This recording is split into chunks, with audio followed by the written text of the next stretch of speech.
All right, I am here with AGF Podcast, and first I'd like to say hello to our guest for today, Renato Tavares. Nope. Hello, and we're at TJ Tomlin's facility. Say hello, TJ. How's it going? And is one of your black belts, yes? Yes. Fabricio? Yeah. Fabricio. We're all here in Oklahoma City, Oklahoma. And before we get started, I want to give a shout out to our sponsors. So first, we have Easy Flex Mats, Easy Flex Sports Mats. Is your number one source of best wrestling, martial arts, cheerleading, gymnastics, and fitness mats at the lowest prices around. Their quality mats are used around the world in some of the top events and facilities like the Super 32 Challenge, the WWE Training Center, AGF, and many more.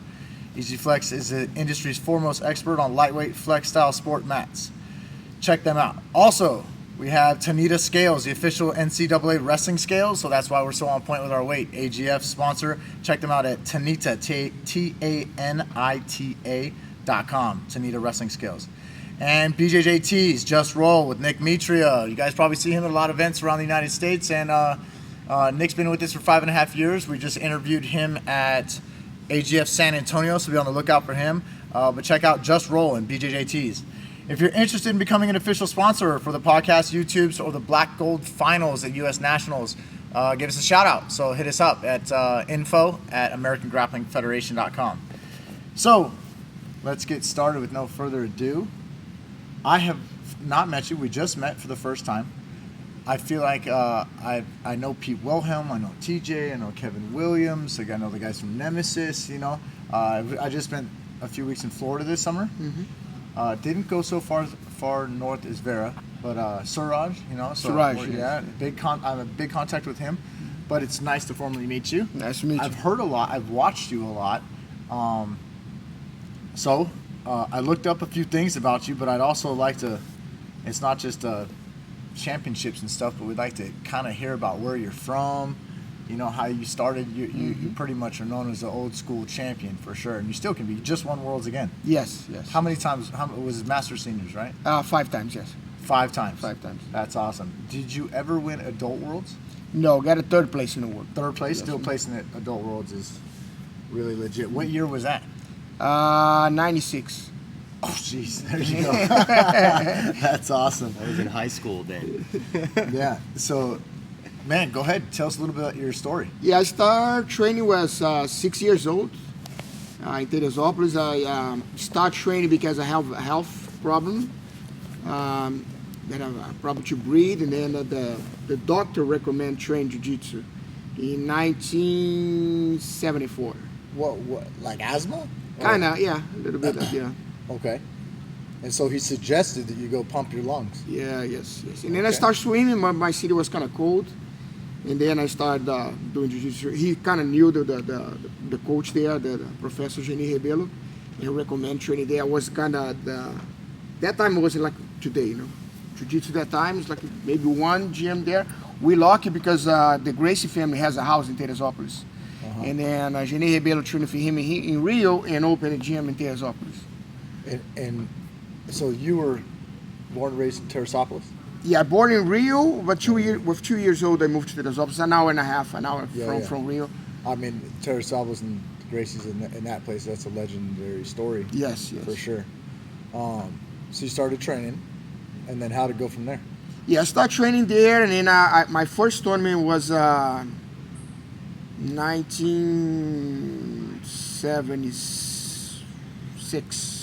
79, first tournament. And then I started training all the way to about 14, 15, and then was the age you start going out and meet girlfriends, and then for 3 years I was in and out a little bit, and then start training again, and then I moved to Rio to go to the university, and then I went to training for the Carson Gracie School. And then since there, like, never stopped again. I was always training, competing. Start teaching as a purple belt, and after that, I never stopped teaching too. Who was in that mat room?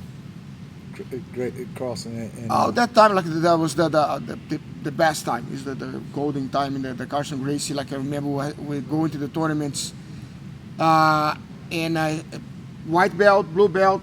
Carson already win the tournament. After that, just make more points, like sometimes like 3 times the points of the second place.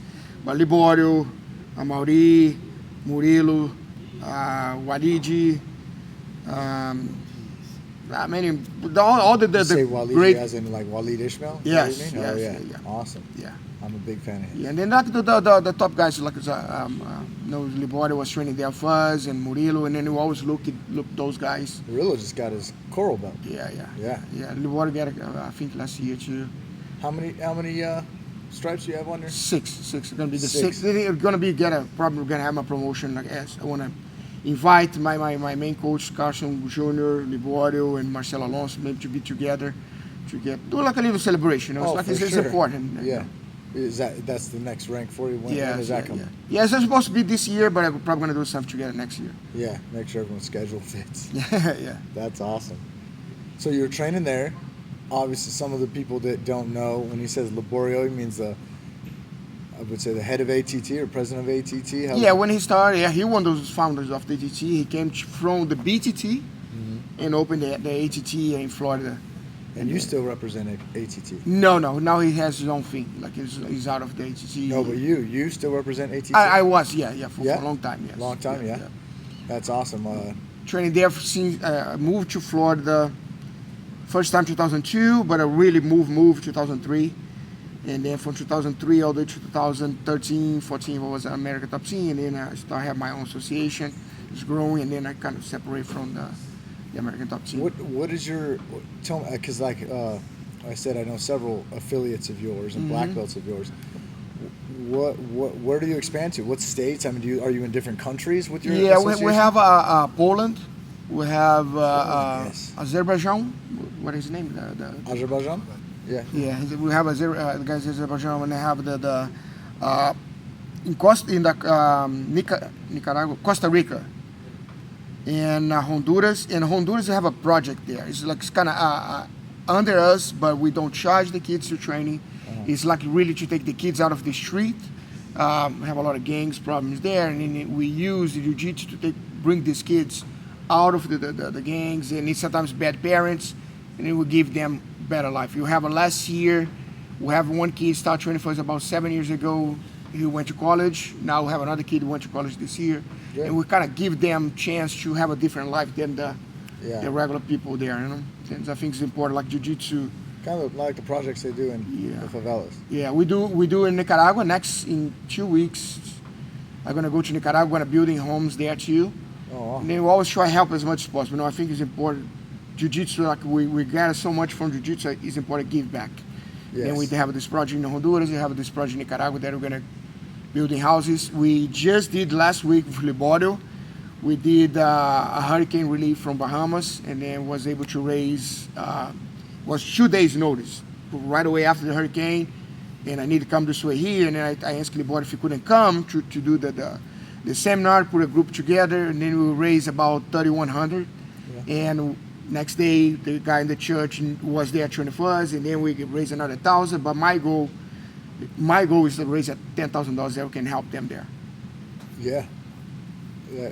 I saw some stuff that was pretty crazy over there. That's unfortunate for sure. That could be us, you know, like right there was in the path to the hurricane and then turned. Then we free from the hurricane, all the disaster could happen. And with the next neighbor, you know, whatever I think is important, we help them. Now, do you go and teach in Azerbaijan? Do you go to Poland? Yeah. Probably, usually I do once a year, because it's like kind of far to go. And then I try, the Azerbaijan, the guy came to association beginning of this year. And then next year when I go to Poland, probably going to go to teach there too. I'm trying to do AGF in Poland. I looked at, I don't know if you know or not, but we're in Europe. Like this August, or not August, but September next week. I do Amsterdam, October is Belgium, November Berlin. That's awesome. December we're aiming for Paris. But so I go there pretty often, and a lot of Americans I don't think realize how big it is in Poland. No, yeah. And it's already a combat lifestyle. Like they have wrestling, they have judo, they're real ensemble, they have all kinds of stuff there. And so, I mean, you see guys like Adam Mordinsky that's coming out of it. You know, there's a lot of Polish tournaments. It's really big. They tough. All the people in that area, they tough. The problem is, for my side, trying to run a tournament there, and for them doing other stuff, is some of them do not cross over to English. Like, Yes. so if I go look at Polish websites, there's no English button, there's no translation. It's completely Polish, you know? So it makes it a little bit difficult. I think that's part of the reason why there's not a lot of Polish crossover in Europe for jiu-jitsu. When I ran the tournament in Berlin, it was close to Poznan. Yes, You know, and so I had some people that would come down, you know, but it's so big. People don't realize how big it is, you know, and the culture is really big there. And it's not a stereotype. They are really strong. No, they big. Yeah, well, we They're did strong. 2 years ago I went there. We did that camp. It was like 4 days camp, and the guy's a machine. We trained like 4 days, no stop, like no stop, and a lot of wrestlers. Yeah. They have the one guy did the training on the wrestling team there. They brought a couple guys like us. Yeah. It's intense. Like you need to be there, like you go for world championship. You know, you cannot just walk around there. That's one thing I notice when I travel and I teach. I teach a lot in Europe as well, and man, they're trying to kill you. Yeah. You know, and then we're jet lagged. We're the ones who travel with bad food. You know, you're not eating. You don't have your normal supplements the whole time. You know. And you get there and you're teaching every round is the world championships. Yeah, like the other time I go there, I fly and then you usually have connections. You know, it's like 20-something hours. Yeah. And then arrive, when he picked me up in Berlin, it's almost 2 hours and a half driving. You stop in the middle to eat. 3 hours later, maybe 2 hours later, when you get there, training right away. Next day in the morning, night, morning and night. It's crazy. And then having affiliates. The other thing is because I have affiliates in Europe too, right? And so like I feel like sometimes when I roll with other people, we're just rolling. But my affiliates, when I haven't seen them in 3 months, 6 months or something, now it's like every month or two that I go there. But they're trying to prove that like they're trying to get another stripe every roll. Yeah, they want to make sure they train, you know. And the guy I have there is Dominic. He's doing super good. They have a really good guys training. Every time I go there and do a lot of no-gi too, you know, it's like, and then we do morning no-gi and then gi at night, morning no-gi, and then it's physically. Do you feel that the Polish market is equal gi and no-gi, or do you think it leans one way? They had more no-gi, but the gi is growing. It's growing big. They have a lot of affiliates. They have Macaco has a gym there. They have like a big event, big stuff there. I know Drysdale has affiliates, and there's a lot of, there's Gracie Barra, there's Checkmat, there's tons of teams there. That's really awesome. All right, and so you're here with TJ. How did you two meet, TJ? We met through Pete, right? Yeah. Pete introduced me to him. I had a let's just say a not so good experience in the past, and Pete introduced me to Renato, and Pete Wilhelm. Yeah, it was love at first sight. For the first time, it's like, you need to lose this amount of weight, you need to get this kind of shape, like that's the way you need to be, you know, like kind of. Yeah, he definitely helped me make some changes in my life. Look like same body type almost compared to. Yeah, but at the time when we met, I was heavier than I should have been, and eating that QT food. Yeah, being a gym owner, being a head coach, you want to lead by example, and he basically got real with me and said it's time to get in shape. So cool. How long ago was that? How long you guys? 9 years. 9 years. 9 years ago. 9 years, yeah. Dang, that's cool. So you've been out here probably a couple dozen times. Oh, I came here for the first. My association started in 2004. When I went to Wichita, and then I was with Castillo and Scott Wilhelm, and then from there we kind of started have the association. And I went to teach in the Scott place, and then I think I met Kendrick and Pete. I met because Kendrick Coleman. Yeah. And then Pete I met because I have a student that was my second black belt, that his students was teaching in Tulsa area. He was studying in Tulsa area and started teaching Pete school. And then I went there doing a couple seminars. That time Pete was probably a blue belt, I believe. And then he was 230 pounds, 240 pounds. He was big. Pete was? Yes. Oh, wow. And then we start talking and start changing, like we need to put more time in your gym for jiu-jitsu, because this time was MMA. They has a lot of fighters. say the fight is gonna bring sometimes you a lot of trouble because they don't want to pay, they want to fight, they hurt their students, and then slowly he starts change, and then now the gym, it is like pretty much 90% is jiu-jitsu and maybe a couple other things. I've been to Triton Fight Center a few times, quite a few over the years. So TJ, tell us a little bit about your starting though. You wrestled. I did pretty much my whole life, all the way through high school. I didn't wrestle collegiately. I played baseball and football in college. Small Division II school in Kansas. Oh, cool. Kansas Wesleyan University. And one of my guys is fighting in Salina, Kansas this weekend. But we had the seminar, so I was going to be excited to go back to my old stomping grounds. But I think I'm going to stay here and attend the seminar. So, but yeah, you know, it's funny. The reason why I started jiu-jitsu was, you know, I graduated college and got married and started gaining weight, getting out of shape. I was a college athlete my whole life, and I was just looking for something to get in shape. Really, that's it. And you know, the wrestling background helped me get into it too. I thought I'd be good at it. Found out quick that I had a lot to learn when I went in. So I went into there was a small room in a gymnastics place. Ty Gay, do you know who I'm talking about? Yeah. Ty Gay. I was on his podcast actually. Yeah, and you know, I went into there and then started training there and earned a blue belt there, and never looked back. Awesome. That's where I met Thomas Williams. We became really good friends.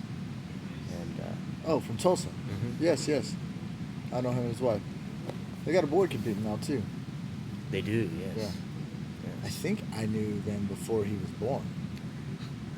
It was our 9-year anniversary the other day for AGF, but Well, we also you know, did Killer Apps. Like we were a different name before we turned to AGF. there was a window in my training period where him and I had left the previous place that we were at and there was a window where we were just kind of training together and then trying to get people together, and we were teaching at a newly opened gym that only lasted about a year. So there was about a 3 to 4 year window there where we were kind of got a lot of stories that I don't know that I should say on here, but Well, that's the some purpose funny of this. stories. That's the purpose.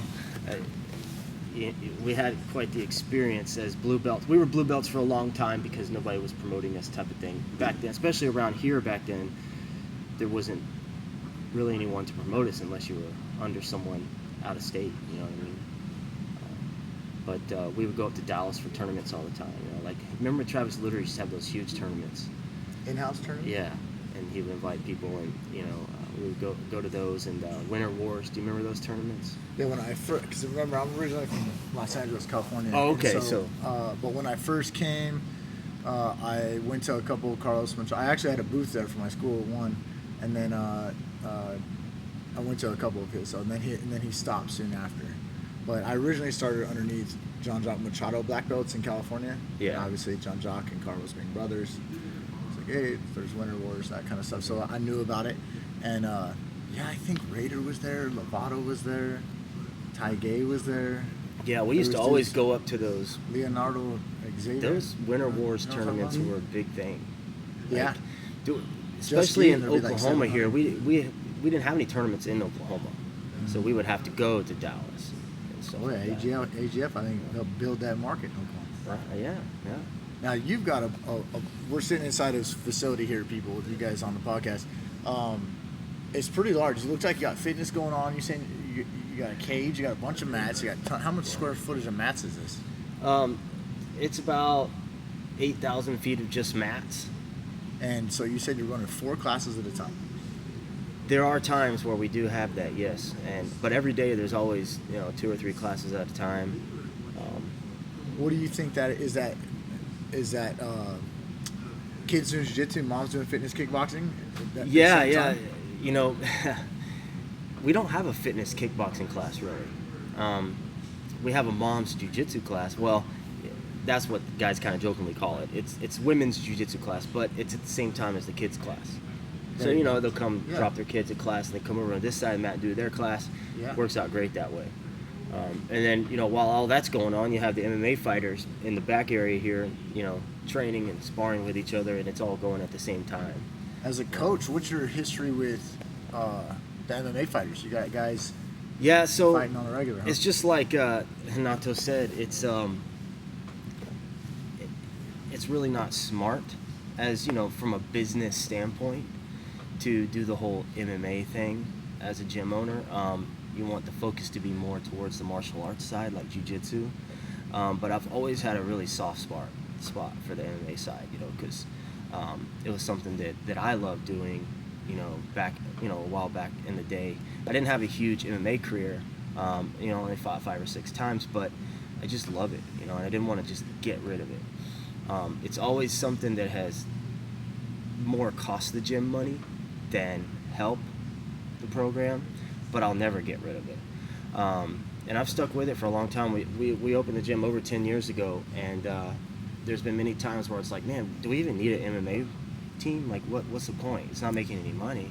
And it's like you said, the guys come in and they want to go hard with your regular students, and it's like they're costing you business. And but we found a really good balance over the years with that.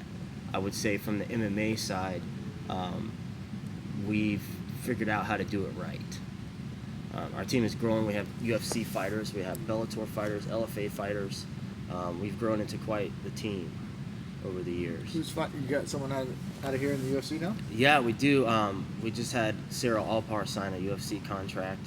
She was on, was it a couple weeks ago, the Contender Series, and she won rear naked choke and signed a big contract, and we're excited about that. Look, I like striking just as much as I like jiu-jitsu when it comes to watching the UFC, but I'm still a jiu-jitsu guy at heart. Yeah. When they win by a choke, I'm like...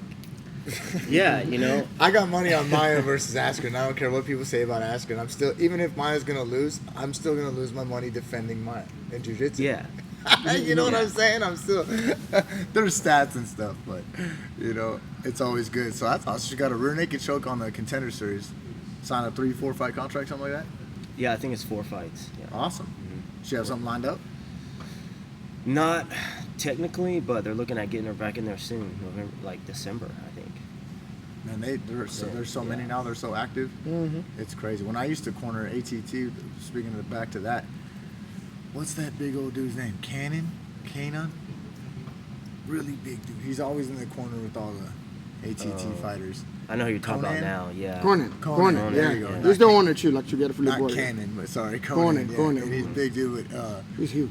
I would see him at every fight because I cornered a few fights in the UFC and tons of LFAs, and he's always in the corner with those guys, And yeah, those guys were always on the move. And one of my black belts, Brock, he's from Fort Myers, Florida, and we did a PR tour recently in Fort Lauderdale, Deerfield Beach, like that area. We didn't make it up. I know you're up in Vero, right? Vero, yeah. Vero Beach. So we didn't make it up that far. We started Miami and worked our way up through Fort Lauderdale because the tournament's going to be at Deerfield Beach. Mm-hmm. But even the guys that were kind of from different gyms, I went to Jonatas Gurgel from Warrior. Jonatas Gurgel. Oh, Gurgel. Well, Jonathan. Yeah. And so,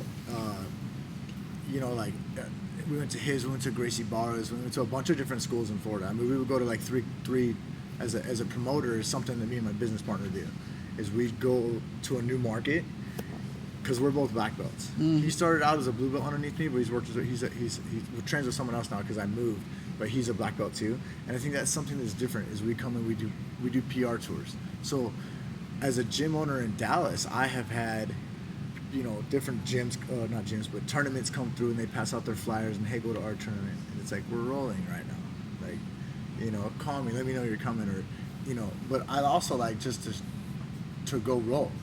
Because I feel on the mats, wherever or whatever you are a lawyer, doctor, criminal, librarian, I don't know, we're all wearing geese. You know what I'm saying? Where we all come together and we meet in the middle, I feel is on the mats in jiu-jitsu, So when we go to those gyms, we don't just pass out flyers. We take the class, we roll, put our rank on the line. You know what I'm saying? I think that's all part of it. And so that's what we were doing in Florida. My black belt Brock came over from Fort Myers, and before he moved to Texas, he was a white through purple belt with ATT, and his buddy's Nico, who fights in the UFC. They've got a bazillion people at ATT they fight. Anyways, enough of that. But so that's great, man. So you guys obviously have a great program. This is the largest facility in Oklahoma? Yeah, I mean, it's got to be for sure right now. Yeah. And that was my goal. I wanted to create a place where these fighters didn't have to leave Oklahoma to get better or to find a good facility. So many of these fighters are going to California and Colorado and training at these big famous gyms, because there's nothing around here like that. But I wanted to create something like that so these guys didn't have to leave. We got a one-stop shop. Not only do we have high-level training partners, but you could come here, work out, lift weights, do recovery, do an ice bath, hot tub. Yeah, I know. Cut I weight, didn't see all the way in sauna. there. What is that? What was that? Jacuzzi you had in the back? They could do everything. Yeah, so we have a recovery room with a hot tub and a sauna, an ice bath, and What's cooler is where my daughter is. right now. yeah. Tell 'em Upstairs about we that. got an arcade with TVs, and Netflix, and pool table, and video games, and guys go up. A fighter could come here and do all his weight cutting, all his working out, all of his training. He could take a nap. He could do his recovery, like everything, one stop. That was the goal. Yeah. Yeah. Looks like you've accomplished it.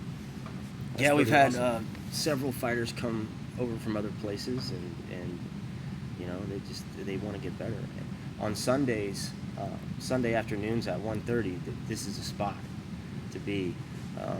As a matter of fact, if you have time this Sunday, I got a if tournament. you can make it by. I got a 2-day tournament. But guys from all over the country come to spar here with each other, and they literally, there's literally 40, 50 fighters from different promotions That's sparring, awesome. and then we make a board so that they actually have matchups on the board where they match up in the cage together and do rounds and to prepare for their fights. It's pretty, So this is a bunch of dudes from Insane. local schools too? yeah, From other like schools?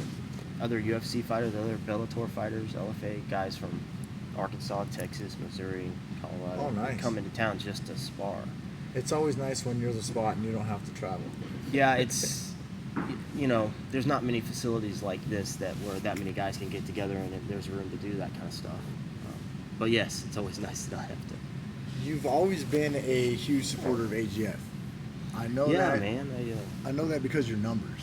You know Right. what? You know what's funny is when I competed in the first AGF here when Yes. there was like 50. I think there was 50 total people signed up. It's like 2 dudes in my I bracket. think we had 71. Okay. First time. There was like 2 dudes in my bracket. And I was excited. I was like, "There's finally a freaking tournament in Oklahoma."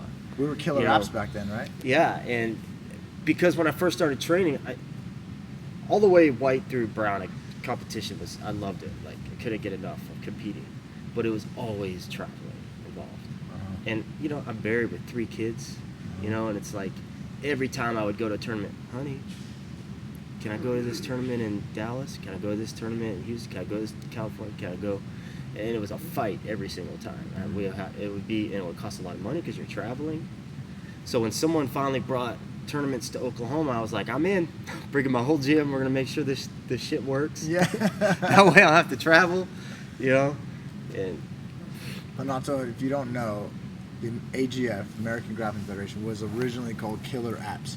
So me and my partner Chris had an iPhone app company. We were the first ones to start doing videos on the iTunes market set, and then we got into the Google Play market next. So that was our primary thing. We were trying to advertise the tournaments on the apps, and then we called the tournaments Killer Apps. So then obviously at the tournaments you go through the apps. So we're trying to dual market that way. And then eventually Killer Apps got big enough to where we're like, we should probably rebrand ourselves something better than Killer Apps Tournaments. And so we changed it into the AGF and the American Grappling Federation. And that's been about 9 years ago. yeah, did you see that trophy up there from the Oklahoma City tournament? It's blue and gold, and it's like one of those old school ugly ass trophies. It was the one you gave me in 2011 for the team, first place overall team. I give out like 40 a year. Bro, I have to go look at it. no, We'll it look was at one of the before. first ones you ever gave out. Is it like It's the in- polls, like karate Yes, trophies? yeah. Yeah. That's awesome. 2011 first place, baby, There you AGF. go. That's awesome. But that was a good time. I remember that too. There's all kinds of tournaments here now. Yeah, I put that guy to sleep in that final match. In the match where there's a picture of me and you. You were holding my hand up. I know. I Renato remember taught me. that. Yeah. Yeah. Renato, it was just a joker choke from Neil Belling, but he taught me, I think, recently before that tournament. Put that guy to sleep. Always got to put it to use. Yeah. That's awesome. Yeah, that's a lot of history, and you've been outspoken about having a single school be awarded instead of just an association, right? Like sometimes there's an association, right? And Don't get me started on this, bro. Well, no. Here's the good news. Let me get Okay. started. Yeah, please. I have talked with Chris. We haven't come up with 100%, but we're talking about a team, like you can have association of people at a tournament, and a school award for overall. So we're talking about adding that. Good. Just to because this isn't the first place where sometimes you've come in with like 80 Yeah. people, Yeah. 60 for people sure. on the average, right? Like, But so, then you you'll come in deep. have a gym, and we're not going to say any names. All gyms do it. But we'll have a associations gym do it. that They'll has like, somebody come in BFE, support, like yeah. 3 other gyms in BFE, Oklahoma that sign up under their name. Mm-hmm. So now they have 90 instead of 80, so they get the trophy and you don't. When you had that many people from one freaking gym that you, Well, it takes a lot anywhere of. in the States you go, you run into that with Gracie Barr, for It example. takes a lot of effort. Yeah. It takes a lot of effort to get that many people registered from your single gym for a tournament. You have to really push it and make sure people For get sure. registered. For sure. And- so that it's not just Oklahoma or Oklahoma City. It's a thing that's That's an international thing. yeah. It's international. The way they do is like they want to make sure they want to win, and they're going to put as much people together as one group to Yeah. win. Well, that's why because we have like kids gi and no gi awards, adult gi and no gi awards, and then we have a team overall, right? But we're also talking about doing a overall school. I figured you'd like to hear that. Yeah. So I wasn't, because he's like, oh man, he comes in with a lot of people, and also the part of it is like it's not just that my school is bigger than your school, like you earned it. You grew the school. The students are here for a reason. You know, And it's, so it takes a lot. It's hard to get that many people to commit and do it. And also, especially with the kids, I would say, because you're putting your business on the line when you have kids sign up for a tournament. You know exactly what I mean by that. kids quitting because they lost, got mad. Right? Parents are like, we're leaving. Yeah, they have the tournament experience, and then they're like, we're done. We're not doing this anymore. A kid cried because he lost or whatever. Yeah. So like it's you're also taking a little bit of a risk there. I think they quit less though if it's a school culture. Yeah. If we compete every month, That's what I try to do. I don't run into that problem. If you compete like every 6 months or something, and it's this big like event, Yeah. and they're all nervous and scared, that's when you get the people quitting. Mm-hmm. Yeah. And so you have Kevin Williams. Yes. who's probably, I would say, the most popular dude that I know from American Elite over here in Oklahoma City. Yes. Competitor-wise for jiu-jitsu. And he runs another American Elite. Yep. And is that, what would that be, Oklahoma So, City? What's the sub? Yeah, it's just Oklahoma City. Like it's like 8 Proper. miles down the turnpike. It's sort of if you want to get technical, it's like on the border of like Deer Creek and Putnam City school districts, but North OKC. And it's just another location. It's not like an affiliate. It's just another American Elite Yeah, location. yeah. It says American Elite on the building. But yeah, I knew I wanted to open another location. 5, 6, geez, it might be 6 years now. You have plans on At opening least more? 5 years ago. Maybe. If one of my black belts comes to me and says, hey man, I want to open up a gym, yeah, I would do it. Yeah, for them. But I'm not just going to go out and I don't really want to just go do it, you know what I mean? But if someone wants to do it, I'd do it for them. Yeah. I knew I wanted to try it, but you have to have the right person over there, Oh, for sure. You and you know exactly what I mean by that. Like you have to have somebody over there. They can't just be a good coach. When you're opening a new gym in a location like that, a small place, you're gonna have all kinds of people walk in. You have to have somebody that is really freaking good. they can pretty much beat anyone that walks in the door, right? Because you're trying to 'Cause build a you're not- reputation of that gym, What about the gym manager instead of having you know. And all the pressure on the coach? Do you have a gym manager here? I do, You do? yes, but we just added one over there recently, Oh, okay. right? Which has really helped. I don't know anything about how this place or that place is ran. But yeah, it was all on him, you know. Oh, All Kevin of wanted it. a manager? No. Everything was on him is what I'm saying. Like the Oh. management, everything. Yeah, You know what I yeah. mean? In the beginning, for the first like 6 months or so, I would go over there every week and help and do things. But then now it's all on him. But John Hill has helped a lot over there. He's helped manage things and get things going. But Cool. he's trying to find the balance right now between growing a business and still wanting to be the best jiu-jitsu guy in the world. There's a fine Kevin. balance there, and you know he's got to find it himself.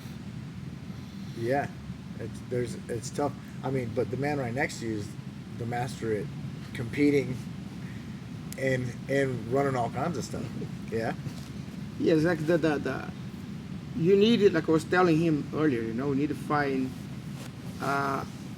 people that you can first trust, and second, you can delegate things, and then take some out of your plate. If you're not, you're going to be running the whole show, and then it's hard. Like we have the gym in Port St. Lucie, there like we have Fabricio, and another coach, Alessandro, was working there, but we need a manager. We need a person that we can trust to be in the front desk, that we're going to do stuff that we need to be done. And we find like a couple months ago, and then now the gym going to run already much better, because the person be the coach and need to run the front desk, need to charge people, need to ask for money, need to buy supply, is impossible. There's too much things to do. You Yeah. You And can't. that's You hard to can't. do. Finding those people to trust is so hard. Yeah. You know, especially nowadays, man. Things like trust and loyalty and things. Yeah, but like we have a lot of stuff. The gym there, we have a lot of stuff with if you have the person that run the front desk, everything's on the computer, it's less risk to people do something Yeah. wrong. If you have some cameras, less risk, but people know you watch. And then you have a couple Yeah. things that you can do to avoid. Maybe it can happen, but you have a lot going to be really hard to happen, because everything in the computer. That's one thing you need to change right now. You still have some people paying in cash. No cash anymore. No, Check, yeah. Oh, yeah. card, Don't do that's that it. either. Yeah, I don't remember that. And it's like and then you're gonna add the camera, but we change the layout. We're gonna change the mat. Now we're gonna now I can put the time to change stuff that gonna make the gym look better, maybe run better programs. Now we just Fabricio start doing the no gi class 2 and the do gi and no gi, and then there's one coach they're gonna kind of coordinate the whole adult program. That's easier too. And so that having a manager leaves you time to teach jiu-jitsu, right? Yeah. So a jiu-jitsu question for you guys, because I just got my second stripe on my black belt, and I've been a black belt for a little while now, but I still always go back to the fundamentals, right? Do you prefer to run a specific curriculum for your path to blue belt, or do you guys do testing at a certain time? Like, do you do curriculum? What I do there is like we have from white belts, we have a curriculum for white belts that's kind of they need to be on that. I just changed maybe a year and a half ago. For white belts, they need to be in the program at least for 35 classes. 35 classes. And then they're pretty much gonna run the whole curriculum. That's 22 classes, and gonna almost half of the second class. And then we do stripe, and we see if they wet or not. If not, they're gonna ask they mix it up, intermediate and beginners for a couple more classes all the way to 50. But on this 35 class, they don't roll. They do almost like scripted rolls. Like, put it down, guard pass, mount skate. And you kind of cut every day, you kind of change a little bit the scenario, but they kind of roll, but they almost fall on that path. Yeah. And then they're kind of learning how to put the stuff together. Yeah. And that make a big change, big difference from the white belts when they kind of start rolling. They have all the fundamentals already. So they have 50 classes total before they roll? Yeah. So 35, if you guys like to learn to be faster, but it's going to be 35 to 50 class. Wow, and that's awesome, because that's what, to be honest, is a weird thing, but that's what's been intriguing for me the most lately, just talking to other black belts and stuff, is what they do for their blue belt career. Almost everybody's blue belt, in reality, the techniques are almost the No, same. and in the 50 class, they You don't know? get the blue belt. That's like they're going to get 2 stripes. They still, but my idea there is building a really good fundament. You know, they understand body position, they understand grips, they understand controls, they understand what they're supposed to do from the guard pass to the side control to the mount to the back to submission, or submission from side control, and they kind of go over all the basic stuff they can do. The big and spots. The 4 basic sweeps, the 4 base guard pass, and then we put like, and in the class you always put a little almost a script. Now we're gonna put it down, we're gonna guard pass, side control, we're gonna mount, and then maybe the next time can be, we're gonna already do the takedown, side control, mount, the person do mount escape, put it inside the guard, and then sweep, and then kind of they start understand connect what they're gonna connect for each We other. call those cyclical drills. They Yeah. cycle. Yes, yep. Yeah. Yeah, we do And those some of those could be same great thing. workouts. Yeah, it is. Yeah. Sweating their butt off. No. Yeah. You made me do that for an hour one day. Yeah, I will do that pretty often. I run a lot of drills. I do that, especially like if I'm going to, say I'm going to teach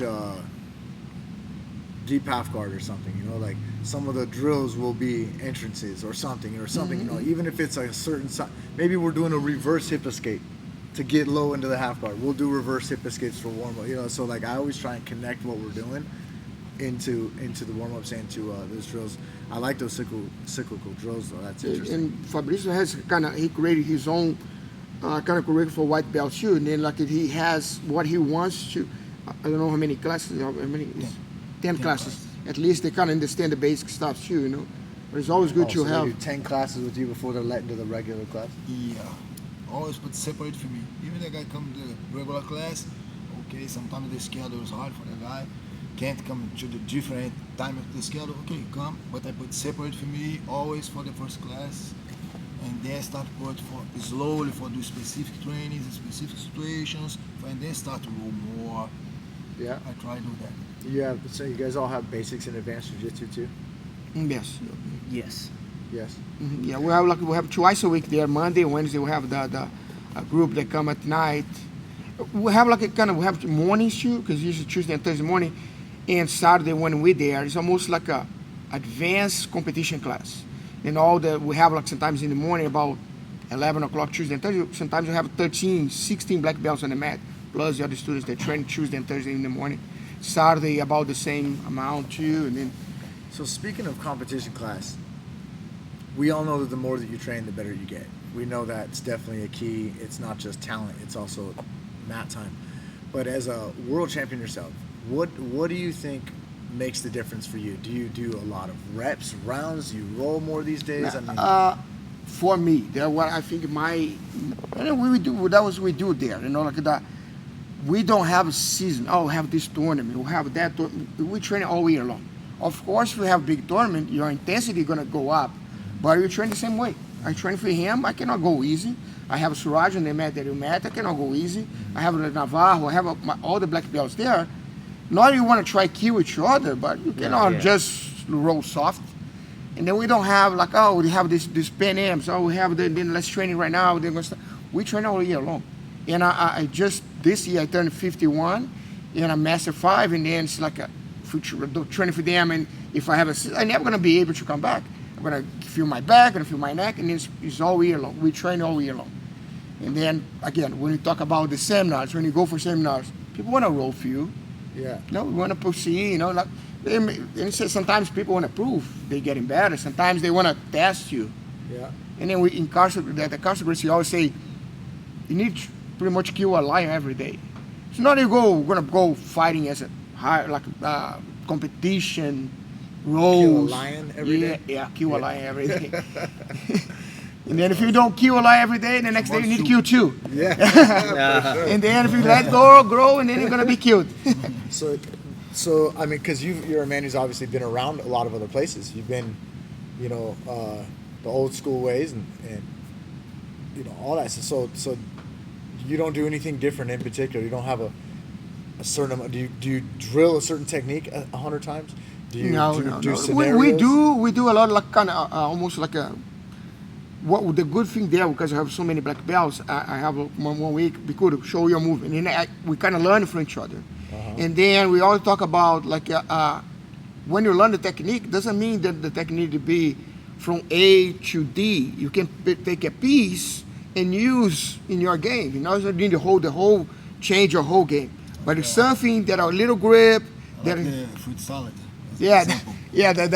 I have Marcelo Alonso, that was my coach too. He said, I can teach you to do a fruit salad, but you're gonna choose the fruits you're gonna put it there. You know, you choose what you want, what the piece you wanna get, the way you wanna cut. You know, and then it is that way. You know, then I have him. He's 2 times world champion too. I have Navarro that won many tournaments, and then we have a lot of black belts. And I like to learn. You know, and I think it's important to have that culture inside the gym to keep learning. And learning is not change your game or add something crazy in your game. Is make whatever you have better, and maybe can add more options from here, from there. Now when he came, he has one position from the person in the turtle that usually control the person on the top, with the arm on the top. He control from the bottom, and then I create a whole seminar just for one grip that he showed.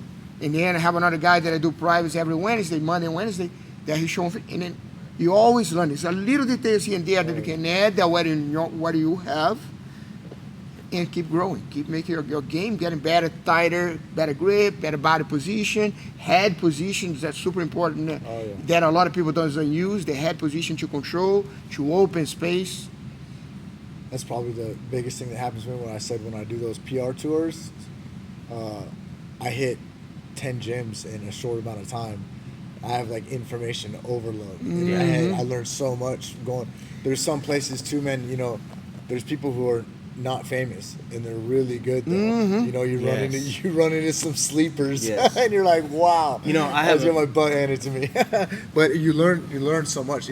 Even for me, just like how this guy did, not always just the technique, but maybe how he ran his class or how his school is. It's interesting to always come to, you know, since you have affiliates, you know, you go to, everyone has a different style. Their gym, how they run their class, their culture, males, female population, kid population. It's always different. So for me, that's always interesting too, not just exactly their techniques. Yeah, like the big good was with me since 98,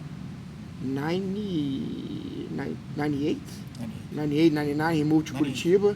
No, 99. 99, he moved to Curitiba, and then I was there, and they brought him, and we make it.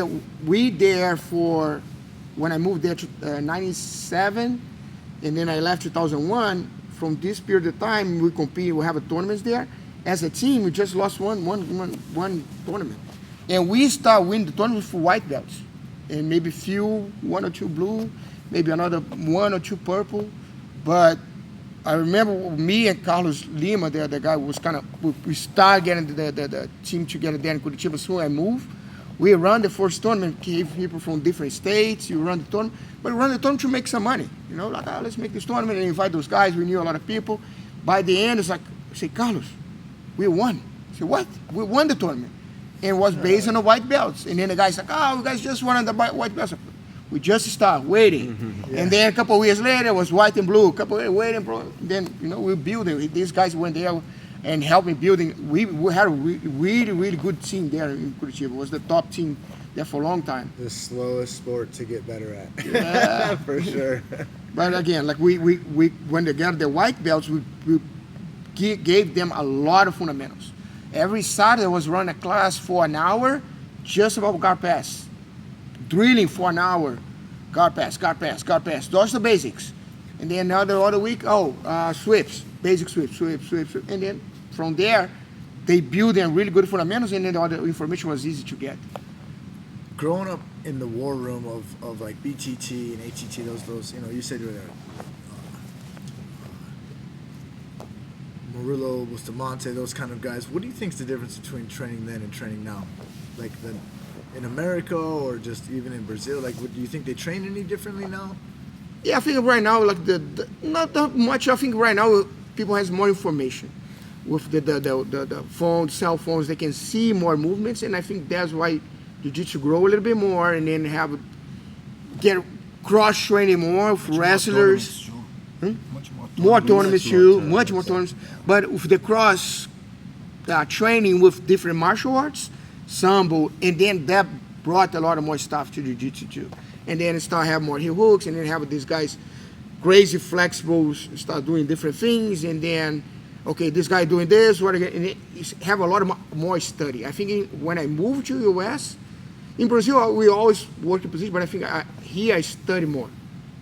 I study more the movements. I want to, maybe something that I'm not going to put in my game, but I want to know how they do, how they progress from one movement to the next, and then how I can stop, kind of building back, how I can stop this motion, what I can do to avoid this, and and then we see Liborio was big, now it's not that big anymore because people start attacking more their legs, and they have more foot locks, and then we see the come a wave of something that is new and people can use for a little while, but then they kind of go down, and now you see this mesh pass again, and people controlling more. Yeah. I see it big time being a tournament promoter. So, what could be an example? My friend Barata comes out with the Barata Plata DVD. Mm-hmm. Yeah. And then for the next Barata is more Barata from Yeah, this Barata, bar. yeah. He fought like Caio and Bruno Malfacini, he's comes out with the Barata DVDs. And then for the next 3 to 6 months, everywhere. From Atlanta to Phoenix to, wherever we're at, they're doing Barata Platas. Like you can see the culture, the wave in jiu-jitsu that comes through. Right now, I think that Keenan Cornelius has highly, highly affected the game. I know that some people like the lapel game, right? Worm guard, all this. Some people are playing it. They're all over from Brazil to Poland. They're doing this because it's the next thing I think that could be evolved in the gi was the lapel game. Yeah, I have a guy that fought in Houston 3 years ago. Yeah. There he got used that, but like was fighting the fight to win, and then he was doing that. Like the first thing, fight to win is more about submission. I was attacking his foot, and then was having doing more points for submission than. I was able to pass this guy, but You can't foot like that. Foot though. yeah. There was a key in the foot that's under the other side. But you get points for attacking. Yeah, it. for attack. Well, And under the- AGF rules, you have to have no more needed steps to be applied. this is the for fight to submission. win. So it's not an advantage holding my hands together. Bro, This is fight an to advantage. win. No, this fight to win is is it was an attack. No, but it was Yeah, being but if you just legit. grabbed my foot, I Legit would- attack. Not like it was was tight Yeah. because he was trying to get this leg here, but the other foot's on the other side. And the attack is foot. Seth has always been good to me. I did a super fight for him, Super 8-man, back when he was running tournaments in Texas. I always said, I don't know if you know, but me and Seth have always been straight up with each other. And I told him I wouldn't do tournaments, and he asked me not to do tournaments in Colorado for a long time, out of respect, because he was just, sometimes. This is his basic there. That's where he's from Houston too, but he lives in Colorado. But the thing is, like, we have common respect as promoters. Some promoters don't have no respect. They don't have respect. It's not just like this is my territory. I know that other people are going to come into Colorado, and they have. Not Colorado, Oklahoma, for example, right? But stay away from my date. It's not like I own the date. Yeah. Nobody owns a day, but we're both going to lose money, And Seth, like me, we got kids. We got a lady. This is what we do for a living. We're not a multi-million-dollar company like, IBJJF or something like that right now, I'm trying to be number 2 though, for sure. That's what is on our mindset, And so, we stayed away from Colorado. Whatever. Seth has helped me out in so many ways. I've helped him out in so many ways. I've done 2 of his Fight to Win pros. Anyways, and so I think that it's definitely a venue that he could probably get on TV. I think he might be the American that gets jiu-jitsu on TV. It's going to grow bigger. I'm really excited to see what he's going to do at ADCC. He took that over this year. It's not the normal. Just looks like a regular tournament. So I'm excited to see what they do there. But Seth's like, go into Colorado. So we're going into Colorado now. And we're going into Biloxi, Mississippi. It's another spot. And I think that it's cool as long as you just work with people, How could you not like Seth anyway? How could you not like that guy? He's pretty raw. Dude, everything about him. I mean, I just like him. Yeah, that's what I'm saying. He doesn't have any filter. He's raw. I like that. There's no faking it. We do once in a while tease each other because people will come up to me, whether I'm at, because I go coach. I was at IBJJF Dallas last weekend. I'll have people do, New Breed or something. I still have students to go compete elsewhere besides just AGF. But even at AGF, people who are new, or even if they're blue belts, maybe I'm going to a new city, they come and try and ask me about applying to be on Fight Swimming Pro. And I never lie to them. I just tell them, just go on the website and apply. All you got to do, because all you got to do is apply. I'll take a selfie with them and everything. And they think I'm sad because we're both tattooed from the knuckles down. And he has people ask him questions about AGF too. You're both big guys too, so it's, Yeah. You went to the World Championship this year, like the Masters Awards? No, I was in, where was I? I think I was in Florida at the time. There was a lot of good fights there. It was big this year. It was huge. I travel so much with AGF. I mean, it's unreal. So September 21st, next weekend is Amsterdam. It'll be my 102nd international flight. Right? jeez. For jiu-jitsu only, not vacations. One time me and my lady went to Mexico, like last January, but I still flew into Houston on the way, got off, taught a seminar at Jeremy Mahon. You know Jeremy Mahon? It's like Tanya Evinger's corner and stuff like that from the UFC. And got back on the plane and went to Mexico, So still every single one of them's been for jiu-jitsu, and that takes time away from me and my lady and my kids. And so like for me to go to Vegas for a week and not, if I was competing, but I wasn't competing at it, I would like to. My partner Chris Carlino went to go hang out in Vegas and go see it, and I heard it's huge. There's a lot of more guys are competing. Good fight too, and then a lot of more guys that was kind of stopped competing, now back competing too, and it was nice to see like Cássio Werneck came back. He was dominating like the other. Right now, the easiest thing for me to do is compete at AGF. Some people love that, just like Seth competes at Fight to Win, So Chris will sometimes. I'll do 2-3 years with AGF. I mean, it's easy. It's there. It's free for me. Black belts are free anyways, by the way. But and it's fun. I still get to get good challenges, but I don't have any aspirations to go be the world champion next year. My aspirations are to make AGF on every continent except for Antarctica. So are you from Rio? Yeah. From Rio too? So do you guys know, I mean, it's not completely out there, but we have plans for Rio in February. You guys gonna do the tournament there? Yeah, and, my partner for the Brazilian side, we have people who help us in each place, because being a Brazilian, you can't register for a tournament like they can in America. Sometimes you have to go to the bank. You have you have different rules. Europe has different insurance. They have different. Sometimes you can't charge the same as America. So international business, taxes, all that stuff is very different. And so Bruno Mendes, president of Soul Fighters, I do a podcast with him next Wednesday before I take off to Amsterdam. He's my partner for that down there. He's from Rio. He's obviously logistics. He's done this stuff before. He's a smart man. So that'll be my partner there. So the goal is 2 for next year and then 5 a year in Brazil after that. Nice. Yeah. Wow. Yeah. We're expanding all over Europe, and we actually are already in works for Australia. So I was super excited to see ADCC, the regional tournament ones, actually did one in Morocco. So they're running tournaments in Africa now. That's crazy. I'm sure that there's tournaments in South Africa. Remember, like Penny Thomas? Yeah, and South those, Africa right? for sure. But Africa? Morocco, but Morocco. I mean, you got so many Moroccans in Europe, spread out throughout Europe. I'm sure that they're coming back, and there's got to be a market in Morocco now. I know there is for kickboxing. I used to watch Badr Hari. You know Badr Hari? Yeah, it was Moroccan kickboxers. K1. Good. He stomped Remy Von Jaxie on the ground. You remember that? He kicked him in the head on the ground in a K1 fight. Yeah. All right. Well, you got any last things for us? How about you tell them how to reach us on social media, website? Want to give a plug first?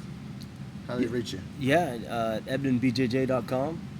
That's our website for American Elite MMA. Same thing on Facebook. It's American Elite MMA, and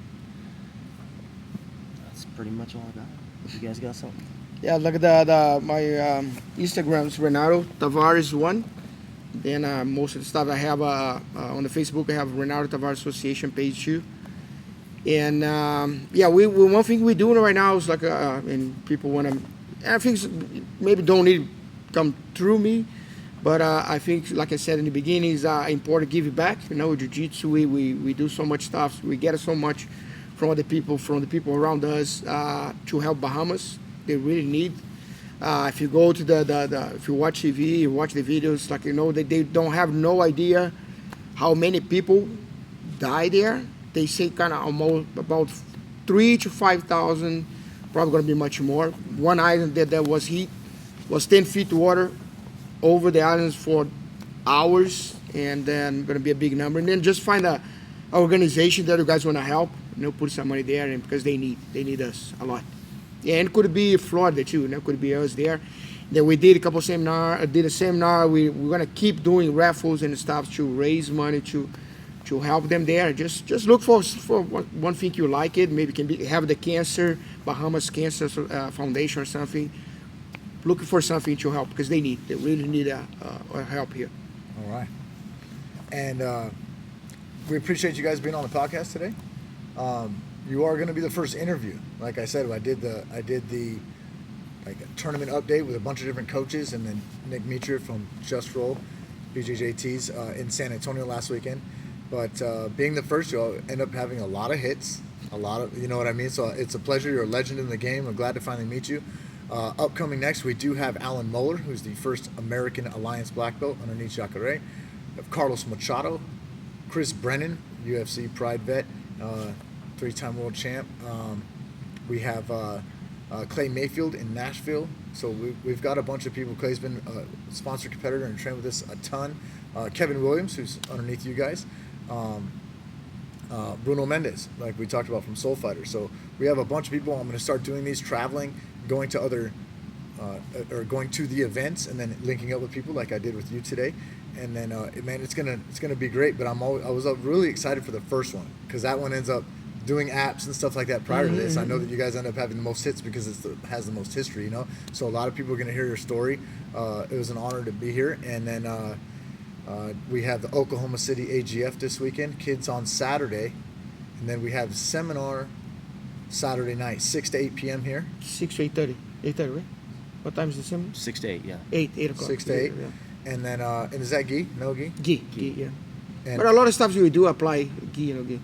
yeah, for sure. And I have Fabricio with me too. He came from Florida with me. Like we did a camp in Kansas. That was kind of world camp because he was like 2 times world champion too. And it was kind of no past information. It's always good to have a different view of the movement sure. too. For sure. And so I will attend that. I'm thinking Chris Westfall might too. Do you know Chris Westfall? Yeah. My head ref, and I told him about it. He's like, I'm bringing my gi. So hopefully we'll get a few people here, and then we got to go to work Sunday the next day. But so it'll be a good weekend. I got one more thing I want to mention real quick. Yeah. I know we talked about the success of our MMA team here, and I feel like I should have mentioned this before, but Derek Atkins, which he runs the MMA team for me, and it wouldn't be where it is today without him. So glad to have him doing that for me. He runs that whole thing for me. Shout out to Derek. Yeah, shout out to Derek Atkins and the MMA team. All right, gentlemen. Thank you.